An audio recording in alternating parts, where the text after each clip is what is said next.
손흥민 기자는 오랜만입니다. 예, 소셜 라이브 오랜만에. 네, 요즘 활약이 대단하더군요. 예, 저도 손흥민 선수가 계속 잘 되길 바랍니다. 응원합니다. 점점 비슷해져가는 것 같습니다. 네, 손흥민 선수가 더 멋있죠. 아, 네. 본인도 멋있다고. 그 새 기자는 어느 현장을 취재하고 있습니까? 저는 지금 자유한국당을 맡고 있고요. 바른미래당을 저는 지금 더불어민주당을 출입하고 있는데요. 별로 영향을 안 끼치고 있는 겁니까? 그 사건은? 두 후보가 출마 선언을 했던 시점이었어요. 이 드루킹에 대해서 좀 김태우 후보가 좀 공세적으로 나오지 않을까라고 좀 생각을 했어요. 질문을 던졌는데 대답이 뭐 중앙 정치 이슈가 지방 이슈를 잠식하지 않았으면 좋겠다. 빨리 마무리됐으면 좋겠다. 이런 오히려 그렇게 대답을 해서 근데 요즘은 보면은 이제 김태우 후보가 다시 드루킹 얘기를 이전에 그때보다 많이 언급을 하고 있더라고요. 그래서 이게 드루킹이 얼마나 이제 반영이 됐는지는 저희가 뭐 확신할 수는 없지만 근데 지금은 또 이거를 다시 부각시켜야겠다. 이런 판단은 김태우 캠프에서 하고 있지 않을까 추정은 해봅니다. 실제로는 그 김경수 후보가 당시 출마 선언을 했다가 번복하는 과정이 한 7시간 정도 되는데 그 7시간 동안 거의 경남의 선거는 다 했다 할 정도로 사실 선거에서는 그 호감도만큼이나 이제 인지도가 되게 중요한 부분이거든요. 그래서 김경수 후보가 사실상 이제 젊고 이제 초선이고 이러다 보니까 경남의 고령층에서는 인지도가 많이 떨어지는 부분이 있었는데 오히려 드루킹 사건으로서 인지도가 올라가면서 오히려 선거운동에 도움이 됐다 이런 분석을 하는 사람도 있었어요. 그건 뭐 그 사람의 분석이긴 하겠지만 이게 한국당이 적극적으로 이거를 공세를 펴는 과정에서 일종의 실기를 많이 했다는 평가가 많이 나왔습니다. 특히 이 남북 정상회담 관련된 이런 이슈에 있어서 발언들이 굉장히 큰 논란을 빚기도 하고 이런 과정들 사이에서 오히려 이 문제가 약간 잊혀져가는 그런 상황도 있었고요. 또 게다가 지금 뭐 특검도 아직 임명이 안 되고 있기 때문에. 북미 회담 때문에 조금 묻히는 거 아니냐라는 얘기들이 많은데 각 당에서 가장 이제 내밀고 있는 전략이라고 할까요? 그런 것들이 한 가지씩 있다면 뭘 좀 꼽을 수 있을까요? 결국에는 당 슬로건일 텐데요. 자유한국당 중앙당 차원에서의 어떤 내세우는 전략은 슬로건이 처음에는 나라를 통째로 넘기시겠습니까 했는데 경제 부분으로 많이 바꿨거든요. 경제를 통째로 넘기시겠습니까로 최근에 이제 홍준표 대표가 페이스북에 2번을 찍으면 세상이 2배로 살기 좋아진다.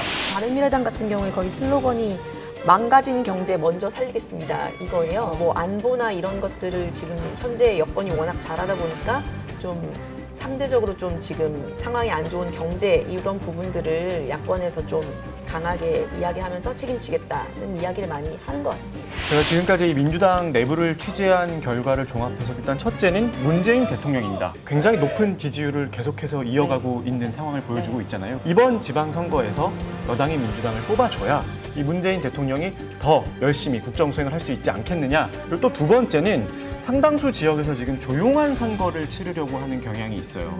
항상 선거 때마다 반복되는 게 후보들의 말실수 사고가 굉장히 많았거든요. 그러니까 큰 사고만 치지 않고 지금 상황만 잘 유지하면은 무난히 당선될 거다. 언제 이윤석 기자에게는 언제나 질문을 해도 늘 똑부러지는 답변이 똘똘이 스머프처럼. 더불어민주당에서 이 중앙당 유세단 출범식이 있었어요. 평화철도 111 이게 공식 명칭입니다. 평화철도, 그러니까 지금 남북이 정상회담, 북미 정상회담 이런 평화 기류를 타고 이 열차를 통해서 북한을 거쳐서 유럽까지 뻗어나가는 이런 많은 국민들의 염원을 담았다고 합니다. 이게 일단은 신고 아닌가요? 111?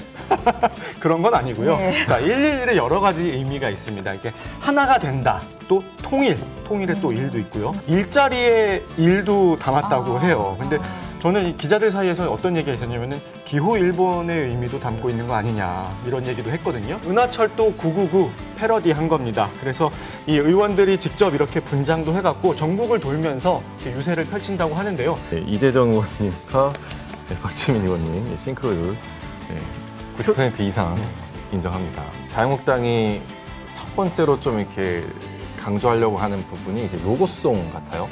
그래가지고 배현진 후보 같은 경우에는 오늘 밤 이제 0시 1분에 이 아기상어 노래로 당 로고송으로 이제 댄스를 하는 거를 공개를 하겠다고 했는데 일단 좀 데모 버전을 미리 올렸더라고요. 소리는 나오지 않습니다. 7일 날, 6월 7일 날 이제 홍준표 대표 등 이 지도부와 의원들과 이제 후보자들이 이 아기상어 노래에 맞춰서 율동을 하는 영상을 공개를 하겠다고 하네요. 기대가 되네요.